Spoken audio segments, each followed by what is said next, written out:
what's the best way to receive love? She said, well, to give love. I said, well, when you're being totally loving, do you usually receive love even without trying? She said, oh, yeah. And I got her to associate that committing and giving love meant receiving tons of love. At the end of this point, I said, let me ask you a question. What if your husband doesn't commit to you? What if you give him 100% and he doesn't give back? She said, well, look, some man will appreciate it, and if I'm always giving, I'm going to have a man in my life who appreciates it. There's no doubt about it. And I said, so what are you committed to doing? She says, I'm committed to go give him 1,000%. Give him everything I got of myself. If that scares him, I'll give him even more. If that scares him, I'll give him even more. And if he disappears and runs off, well, that's his loss. But I'm going to really go for it 100%. And she did. Simply by changing her associations. Go through the 3 steps. Get leverage. Get where you must change. 2, interrupt the pattern. 3, create a new association that empowers you. Now, I could have gotten the same result using Gestalt therapy, rational emotive therapy, virtually any form of therapy. But I'll tell you what the key is. The key is the distinctions about leverage and interrupting people's patterns. That's the key to making the change. I mean, I'll give you an example. Recently, I heard on the late night on the news there was an advertisement for a television program. And on this morning television program, they said they were going to have an expert who does 5-minute phobia cures. Well, that's pretty much how I became famous. I got on television and basically eliminated people's phobias right there on camera. So I figured, hey, maybe it's one of my students.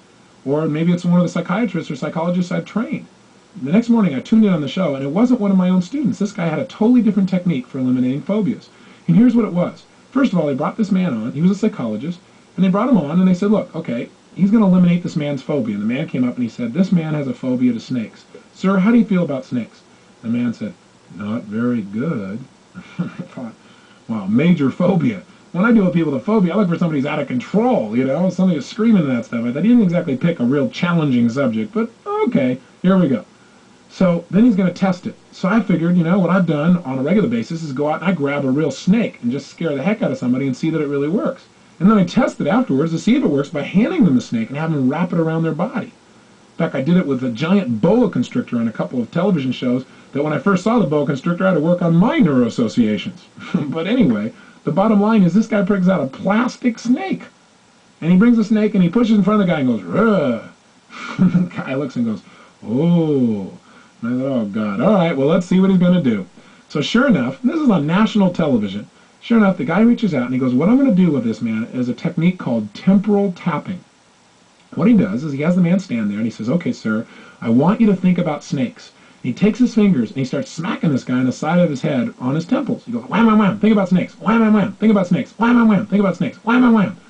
Well, after doing this about 5 or 6 times, the guy goes, do you feel any different? The man goes, yeah, my head hurts. He said, but do you feel any different about snakes? He goes, well, I don't think so. He goes, all right, think about snakes. Wham, wham, wham. Think about snakes. Wham, wham, wham. And what is this man doing if it works? He's interrupting this man's pattern of association in his nervous system. Are you following me? In other words, this man used to think of snakes and get this unbelievable painful fear feeling in his gut. Now instead, he's got this pain in his head. Now that may not sound like much, but it is a change, and it will take him out of fear. Well, the guy did it over and over again, and it didn't work. All of a sudden, this psychologist breaks out into this massive sweat on national television. He's having a pain called failure on national TV. And all of a sudden, my heart goes out to him. I thought, oh, God, nobody wants to be in this situation, right? They say, all right, we're going to cut to a commercial, and then we'll come back. And meanwhile, he's still going, think about the snakes, wham, wham, wham. Think about the snakes, wham, wham, wham. Well, when they come back from the commercial, we don't see the man with a snake phobia, and there's no mention of what happened. Instead, there's a new woman here, and she has a phobia to ladders. And so he says, okay, now think about ladders, wham, wham, wham. Think about ladders, wham, wham, wham. Think about ladders, wham, wham, wham. And he keeps doing this over and over again. He says, do you feel any different? She goes, well, yeah. He goes, now, and you could see she did feel different. She didn't look scared. Think about ladders, wham, wham, wham. After 3 or 4 minutes or 5 minutes of this, maybe a little bit more, they finally bring out this ladder, and they ask her to climb up it. Well, she walks over, she goes, yeah, I think I can do it. I feel different. She takes a step on the first step, then the second step, then about the third step, and she kind of gets a little scared, but she kind of stays on the third step, and then she comes on down. Well, the audience claps like crazy, and the host of the show comes over and says, hey, that was really great. Well, you must really be proud of yourself. She goes, yeah, I'm not only proud, I'm excited. Because you know what? My husband said that if this therapist guy could help me, and I could get up at least 3 stairs, that he'd give me a $100 shopping spree, and he would paint the whole house. Interesting. She walked in with leverage. It was a must for her, because for her, being able to do this meant she could have lots of pleasure and get out of some pain. Pretty hot deal. So no wonder step one was handled, so all this man to do is step two, and step three fell into place. And the problem is when you go to a therapist and it doesn't happen, it's because they don't have leverage on you, or they haven't interrupted your pattern, or you haven't created a new pattern. So just go through those steps for yourself, and you probably don't need a therapist 99.9% of the time, and I think most therapists would agree with me on this. What's interesting about this story, though, is the host turned back to this guy, and he had like 3 minutes left in the show, and he said, well, 1 out of 2 sure isn't bad, and that's a pretty good deal. But why don't you go here and work with John some more, because we didn't get the result with him. Let's see if you can pull it off. And he goes, no. He says, I think John's problem is that he's sick, and he's probably got a virus, so that when I'm doing this, it's affecting his way his body is processing this. And John says, I don't got a virus. And he says, well, he may not know it, but he probably has one. John says, no. The host says, well, come on over. Why don't you go ahead and work on him anyway? And the guy goes, oh, all right. He gets up there and wham, wham, wham. Think about snakes. Wham, wham, wham. Think about snakes. Wham, wham. Nothing works, right? Finally, at the end, right, the guy's sweating like crazy. And he says, I think I could help him in private. I think he's just uncomfortable because all these people are watching him. And the guy goes, I'm not uncomfortable. I thought this poor therapist, he's getting beat up here, right? He's going to have a phobia to going on TV shows after this. Well, the bottom line is, finally, right, the show's about to end, and this gentleman with the phobia says, I think the only reason I'm not changing is I don't really want to. I thought, God, what better example that leverage was missing. So those are the 3 keys to neuroassociative conditioning. Use them well, and you can make any change you want in your life because you understand the key elements that will make the change happen now, not 6 months from now or a year from now.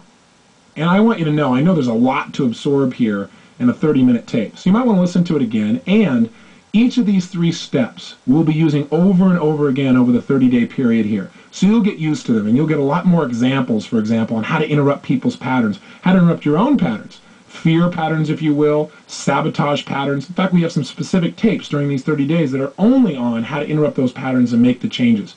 So take heart. For right now, though, let's start to use this at least. Let's begin to get some leverage on ourselves, interrupt our patterns, and create some new associations. Let's start with an assignment. Please pull out your success journal right now. And let's start out by taking those 4 things you wanted to change. 4 things that you should be doing but you weren't following through on. And let's make sure that you really make these things happen. How? Let's get some major leverage on ourselves. Right now, I want you to write down 10 reasons for each one of these 4. 10 reasons why you absolutely must make this happen now. And make sure that the musts include what it'll cost you if you don't, and all the great stuff you'll get by doing them. And we kind of started this process, but let's really hone it in so you feel major leverage that this is something that must change, you must change it, and you can change it and will right now. Write down why you know you absolutely can change this. In other words, make sure that that first step of leverage is absolutely handled. Second assignment, I want you to make sure that you interrupt your own pattern. And the way you're going to do that is I want you to write 4 or 5 ways then you can interrupt your negative patterns. So for example, if you overeat, I want you to make one of your assignments to go to a gathering and not eat anything. Go to lunch with someone, have a social meeting, have a conversation, and experience the pleasure of being at a meal without having to eat to get the pleasure. Or let's say you're in the middle of an argument, and right in the middle of the argument, you have a pattern interrupt now that you've designed for yourself, which says you're going to grab your nose and make a silly noise like whoop, whoop, whoop. Something totally absurd. Now, when you're in the middle of it, the way you're going to get yourself out, you're going to reach up and go whoop, whoop, whoop. And you've got a way to interrupt that pattern massively. It'll also interrupt the pattern of the people around you. In the middle of you arguing like this, also you reach up your nose and go whoop, whoop, whoop. That will definitely change their state. They'll be wondering what's wrong with you, but they'll also begin to laugh, and you'll get caught out of the pattern. You won't get stuck. For example, have you ever been so caught up in a pattern of arguing, for example, you forgot what you're arguing for, but you knew you had to win? Well, this is the way to get out of it. Interrupt the pattern. Do something hysterical, do something weird, do something funny, but specifically, right now, make a list of 4 or 5 pattern interrupts you could do. You might want to create some of these for your relationships. For Becky, my wife, and I, we created these early on. I said, look, I don't care how much people love each other. I said, sweetheart, there are going to be times when you feel differently about things than I do, or we may get caught up in that pattern of arguing. I think spirited debate is a useful tool at times, but I want to make sure we never get caught in that point where we start getting so mad that we start saying things that we're both are going to regret later on. So why don't we work this out? Let's work out a pattern interrupt for each other.